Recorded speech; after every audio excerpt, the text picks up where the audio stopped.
Hi, I'm Jack Kennedy. Today we're here on the Kilkenny Greenfield Dairy Farm. This is one of 3 farms in the Greenfield Dairy programme, the other farms being in Carrick-on-Shore and Cappoquin. The programme is a joint initiative between Glanbia, the Phelan Family, Teagasc and the Irish Farmers Journal. This farm was converted from grain and is just now completing its 2nd year in milk production. Today it's the 10th of November and we're here to meet Michael Long, farm manager at the Greenfield Dairy Farm in Kilkenny.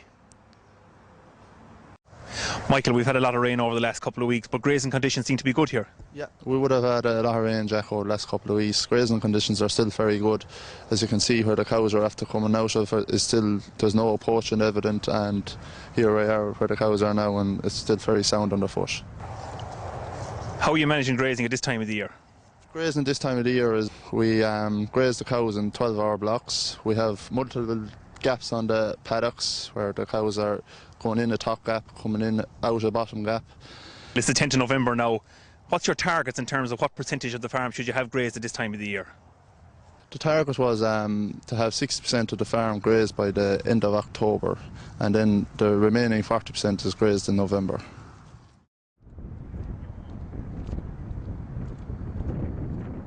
Michael, when was this paddock closed and when will it be grazed next spring?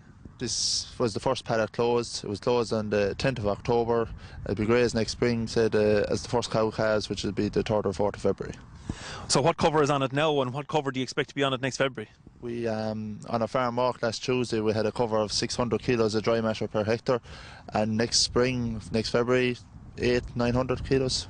Okay, that's good, yeah. Michael, from a quick look around, the cows seem to be in good condition score. Yes, Jack, we would have weighed and condition scored all the cows here 2 weeks ago. We had an average condition score of 2.9 and an average weight of 522 kilos. So what's the range in condition score and weight? The range was, you had your Jersey cross-type cow, which was down to around the 400 kilos, up to your Holstein Friesian type cow, which was up 650 kilos. So what's the plan for the dry period, or when will the cows be dried off? We have 50 dry as it stands today. We have 200 milking, and the end of next week, everything is going to be dry to leave enough coat available for the spring. Okay, then in terms of feeding, where will the cows be for the dry period and what will they get to eat? For the dry period, until the 1st of December, the cows will be on grass only. Then they go into the outwintering pad, and they'll be on grass silage and pre-calving minerals, 6 weeks pre-calving. Okay, we might go in and have a look at the stand-off pad just to see where they're going to be, yeah? Yeah. Okay.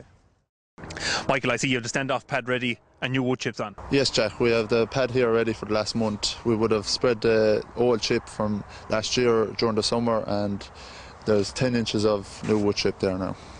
How do you manage the stand-off pad when the cows come in? Do you separate them on the pad? But the cows would be separated on condition score between the lighter and the heavier cows into 2 groups. And then as the cows calve, they're going to be separated. As the cows close to calving are going to be left near the shed for access and for pre-calving minerals as well.